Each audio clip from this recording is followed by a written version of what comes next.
Welcome to the Web Builder How-To video series, Add Supplier Skin Sites with External Links.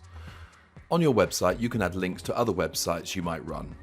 There are 6 opportunities to do this, and they're called external links. You can also point these to pages or searches on your own website, to areas that you want to focus on.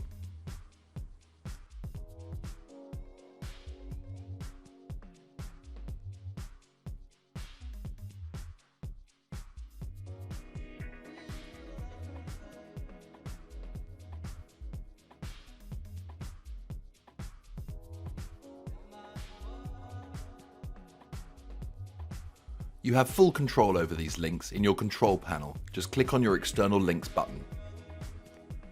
Here you can add the JPEG image of the button,